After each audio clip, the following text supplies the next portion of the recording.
মদিনারি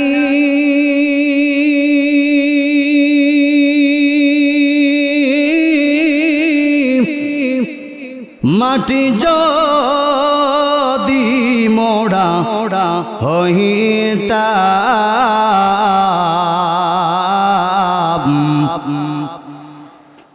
মদিনারি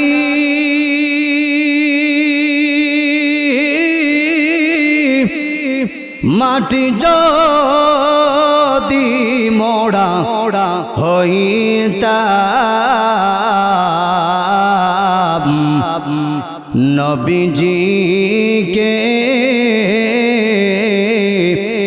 বুকে লয়া ঘুমাইতাম। বলেন না, নবীজিকে বুকে লয়া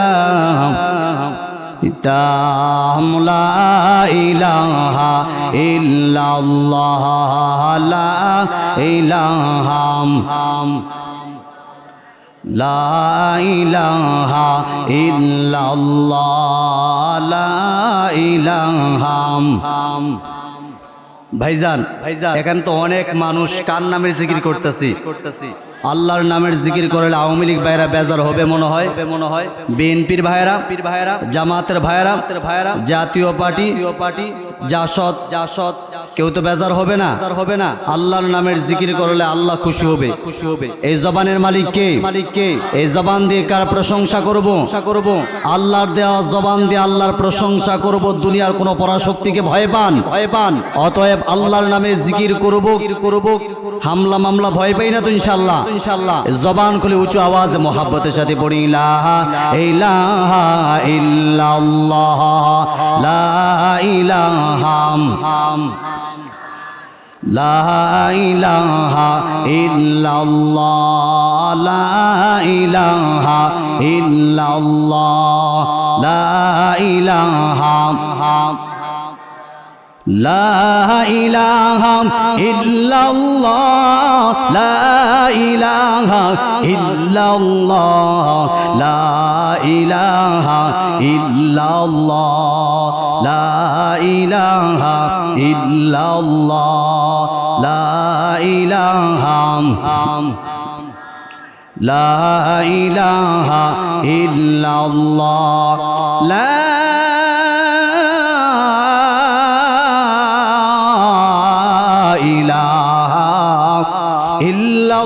ইল্লাল্লাহু মুহাম্মাদুর রাসূলুল্লাহ সাল্লাল্লাহু আলাইহি ওয়াসাল্লাম। कौनैन का मुख्तार खुदा तुमको बनाया, कौनैन का मुख्तार खुदा तुमको बनाया, उम्मत की नगहबान खुदा तुमको बनाया, उम्मत की नगहबान खुदा तुमको बनाया। या रब मेरे आँखों में समा जाए मदीना, या रब मेरे आँखों में समा जाए मदीना, मुद्दत से मेरा दिल में तमन्नाए मदीना, मुद्दत से मेरा दिल में तमन्नाए मदीना। तलवार बकट हो के नगल मैदाने असीर, तलवार बकट हो के नगल मैदाने असीर, दुश्मन के मुकाबल तू लगा नारे तकबीर, दुश्मन के मुकाबल तू लगा नारे तकबीर। बाजी से दामामा बादरे आमामा शिरो चोकड़े मुसलमान, बाजी से दामामा बादरे आमामा शिरो चोकड़े मुसलमान। दावात से नया जमानार भांगा केल्ला उड़े निशान, दावात से नया जमानार भांगा केल्ला उड़े निशान। আলহামদুলিল্লাহ খাতরাপাড়া দারুল কোরআন কাসিমুল উলুম মাদ্রাসা ও তিনখানা উদ্যোগে আয়োজিত দস্তবন্দির উপলক্ষে এক বিশাল ওয়াজ দোয়ার মাহফিল। আজকের মাহফিলের মোহতারাম সম্মানিত সভাপতি সাহেব, আমন্ত্রিত জাতির রাহবার, জাতির শ্রেষ্ঠ সন্তান ওয়ারাসাতুল আম্বিয়া হযরতে উলামায়ে কেরাম, অত্র এলাকার এবং বিভিন্ন এলাকার মসজিদ থেকে আগত আইম্মায়ে মাসাজিদ ও খতাবায়ে মাসাজিদ মুকাররমা, সম্মানিত উলামা, বিভিন্ন মাদ্রাসা, স্কুল, কলেজ, ভার্সিটি, ইউনিভার্সিটি শিক্ষাঙ্গন থেকে আগত মুকাররমা সম্মানিত শিক্ষক মণ্ডলী, আমার সামনে উপবিষ্ট আমার অতি কাছের, অতি নিকটের, অতি মোহাব্বতের, হৃদয়ের গহীনে যাদের স্থান, মনের মনে কোঠায় যাদের জায়গা, হীরকখণ্ড চাঁদের সৌন্দর্যটাকে হার মানিয়ে দেয়, তারুণ্যের উচ্ছ্বাস নিয়ে, যৌবনের উদ্দীপনাকে নিয়ে আগত ইসলাম ও মুসলমানদের দুর্দিনের সিপাহ সালা দায়িত্ববান পালনকারী খালিদ বিন ওয়ালিদ রাহিমাহুল্লাহর উত্তরসূরি, গাজী সালাউদ্দিন আইয়ুবী, জামালউদ্দিন আফগানী রাহিমাহুল্লাহর উত্তরসূরি, তারেক বিন জিয়াদ, মোহাম্মদ বিন কাসিম রাহিমাহুল্লাহর উত্তরসূরি, আমার সমবয়সী তরুণ যুবক বন্ধুগণ, পর্দার আড়ালে অবস্থানগতা মা খাদিজাতুল কুবরা রাদিয়াল্লাহু তাআলা আনহার উত্তরসূরি ও মা আয়েশা সিদ্দিকা রাদিয়াল্লাহু তাআলা আনহার উত্তরসূরি, আমার দিনদার, পরহেজগার, ইমানদার, মুত্তাকি মুসলিম মা ও বোনেরা, মহান আল্লাহ রাব্বুল আলামিনের আযীমুন শার দরবারে লাখো কোটি শুকরগুজার করছি, নত শিরে সুজুদ পেশ করছি, সিজদায় অবনত হচ্ছি, যেই মহান মনিব আমাদেরকে অশান্তময় পৃথিবী, অশান্তময় পরিবেশ থেকে, যেই সময় একটা কুকুর মরলে বিচার আছে, একজন মানুষ মরলে কোনো বিচার নাই। এহেন পরিস্থিতি আল্লাহ রাব্বুল আলামিন অশান্তময় পৃথিবী, অশান্তময় পরিবেশ থেকে, পাপ পঙ্কিলতায় পরিপূর্ণ, গুনাহে ভরপুর সমাজের গুর আদার থেকে, অমানিসা থেকে, জুলুমাত থেকে রহমতের হাত ছানি দি আজকে এই কাসিমুল উলুম মাদ্রাসা ওয়াজ দোয়ার মাহফিলে আসার তৌফিক দান করেছেন। এই জন্য দিল থেকে মোহাব্বতের সাথে আমরা শুকর আদায় করে নিই, সকলেই পড়ি আলহামদুলিল্লাহ। পেয়ারা হাজরিন, আপনারা যেভাবে এলোমেলো হয়ে আছেন, পরিবেশটা একটু সুন্দর করা দরকার। আল্লাহ কার কথায় হেদায়েত দিবে এটা বলা যায় না, কি বলেন আপনারা? চাই সে বড় হোক, চাই সে ছোট হোক, চাই সে আদনা থেকে আদনা হোক, আল্লাহ রাব্বুল আলামিন কার কথায় তাকে হেদায়েতের মালা গলায় পরায় দিবে এটা পৃথিবীর কোনো মানুষ জানে? কোনো আলেম জানে? কোনো মুফতি জানে? কোনো মুহাদ্দিস জানে? কোনো নবী রাসূলরা জানে? কেউ জানে না। এক বৌমা নতুন বিবাহ হয়েছে, শাশুড়ি বলতেছে, বৌমা তুমি এই কাপড় চোপড়গুলো ধো, দেখবেন নতুন বিবাহ হইলে শাশুড়ি কিন্তু একটু বৌমাকে পরীক্ষা করে। এমন আছেন আপনাদের এলাকায়? বৌমাকে একটু পরীক্ষা করে, যে অনেকগুলো কাপড় দেয় যে তুমি ধুইতে পারো কিনা। তো সকালবেলা কাপড়গুলো দিয়েছে। এই বাড়ির পাশ দিয়ে এক অফিসার প্রতিদিন ডিউটিতে যায়। তো একদিন ওই অফিসার ওই বাড়ির পাশ দিয়ে যাচ্ছেন, শাশুড়ি বৌমাকে বলতেছে, মা এখনো তো কাপড় চোপড় সব ধোয়া শেষ হয় নাই, সন্ধ্যা গনিয়ে আসছে, মা সব কাজ তো রয়ে গেছে, সময় তো চলে গেছে। কথাটা ভালো করে বুঝবেন, সব কাজ তো রয়ে গেছে, অর্থাৎ তোমার কাপড় চোপড় মাত্র অর্ধেক ধোয়া হয়েছে, বাকি তো সব বাকি।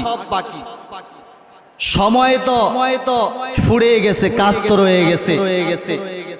তো ওই অফিসার ওই পাশ দিয়া যাচ্ছেন, বাড়ির পাশ দিয়া, শোনার পর ওনার দিমাগ খুলে গেছেন। উনি মনে মনে চিন্তা করে, কথাগুলো তো বাস্তব। উনি মনে মনে চিন্তা করে, আমার আগে আল্লাহ রাব্বুল আলামিন যে হায়াতের জিন্দেগি দিয়েছে, 60-70 বছর হায়াতের জিন্দেগি, আমার তো সব কাজ রয়ে গেছে, আমার তো হায়াতের জিন্দেগি ফুরিয়ে গেছে। আমার তো এখন 60 বছর, আর 10 বছর বাঁচবো। সাথে সাথে ওই লোকটা আল্লাহর কাছে তওবা করে ওলি হয়ে গেছে। সুবহানাল্লাহ। তো কার কথায় হেদায়েত হবে বলা যায় না। এজন্য একটু ধৈর্য সহকারে বসবো। আল্লাহ রাব্বুল আলামিন আমাদেরকে ধৈর্য সহকারে বসার তৌফিক দান করে, বলুন আমিন। কারো সামনে ফাঁকা রাখবো না, ফাঁকা জায়গাগুলো পূরণ করে বসবো ইনশাআল্লাহ। অনেকেই দাঁড়িয়ে আছেন ইনশাআল্লাহ, মুহূর্তের ভিতরে পুরো প্যান্ডেল ভরে রাস্তায় দাঁড়িয়ে থাকবে। কারো সামনে ফাঁকা রাখবো না, একটু সামনে আগে আসি, 1 মিনিটের ভিতরে আসেন, তাড়াতাড়ি। ফাঁকা রাখবো না ইনশাআল্লাহ। রাসূল বলেছেন 3 জায়গায় ফাঁকা রাখা। এক নম্বর হলো স্বামী স্ত্রী যখন ঘুমায়, স্বামী স্ত্রী একসাথে ঘুমাইলে ওই খাটে ফাঁকা রাখা, সেখানে শয়তান অবস্থান করে। 2 নম্বর হলো নামাজের কাতারে যখন দাঁড়াবেন সেখানে ফাঁকা রাখা, যদি ফাঁকা রাখেন সেখানে শয়তান অবস্থান করবে।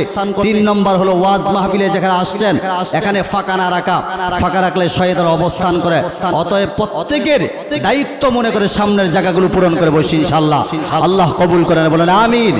সম্মানিত ভাইয়ের আমার আলোচনা লম্বা করব না, একেবারে অল্প সময়। আমার পরে একজন আছেন পাপ ক্লিষ্ট পথভ্রষ্ট মানুষের রুহানিয়তের প্রজ্জ্বল আলোক ধারায় হেদায়েতের রাজপথে যিনি দাঁড় করিয়েছেন মর্দে মুজাহিদ খতিবে বাঙ্গাল আল্লামা জুনায়েদ আল হাবিব দামাত বারকাতুহুম। আমার পরেই উনি তাশরীফ আনবেন ইনশাআল্লাহ। ধৈর্য সহকারে আমরা বসবো। আল্লাহ রাব্বুল আলামিন আমাদের সকলকে কিছু নেওয়ার তৌফিক দান করে, বলুন আমিন। এই মাহফিলটাকে হেদায়েতের জরিয়া বানিয়ে দিক, বলুন আমিন।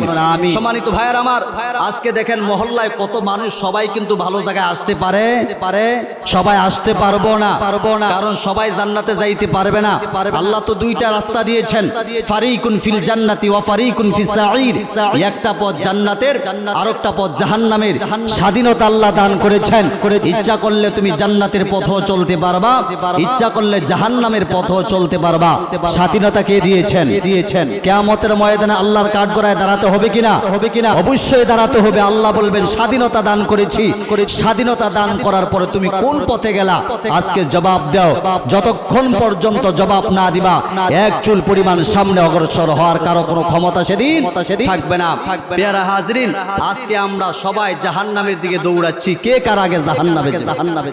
বাবা সন্তানের আগে, সন্তান বাবার আগে, কে কার আগে জাহান্নামে যাবে সেই প্রতিযোগিতা করতেছি। ওরে মুসলমান, আমরা সকলে জানি জান্নাত কেমন, জাহান্নাম কেমন। জান্নাত হলো শান্তির জায়গা। কিসের জায়গা? শান্তির জায়গা। আর জাহান্নাম হলো শাস্তির জায়গা। এটা তো আমরা সবাই ভালো করে জানি। একজন হিন্দু মানুষও জানে পরকালে 2টা জগৎ আছে, একটা হলো শান্তির জায়গা, আর একটা হলো শাস্তির জায়গা। আমরা শান্তির জায়গাকে কি বলি? জান্নাত বলি। আর শাস্তির জায়গাকে জাহান্নাম বলি। একজন হিন্দু মানুষ সে শান্তির জায়গাকে কি বলে বলেন তো? স্বর্গ নাকি? আর শাস্তির জায়গাকে নরক বলে। দেখবেন একজন হিন্দু চায় না সে মরার পরে নরকে যাবে, চায়? সেও চায় যে আমি শান্তির জায়গায় যাব। এই জন্য দেখবেন হিন্দুরা মারা যাওয়ার পর তাদেরকে চিতায় পোড়ায়। তারা দুনিয়ার মানুষগুলোকে এইটাই জানায় আমরা দুনিয়ার আগুন সহ্য করব, পরকালের আগুন যেন সহ্য করতে পারবো না। এই জন্য দুনিয়ার আগুনে পোড়ায়। কিন্তু মুসলমান তাদের ঈমান না থাকার কারণে তারা জাহান্নাম। তো আমরা যারা মুসলমান আছে, আল্লাহ আমাদেরকে ঈমান নামের দৌলত দান করার পর আমরা সকলে জাহান্নামের দিকে দৌড়াচ্ছি। কথা বলেন ঠিক না ঠিক?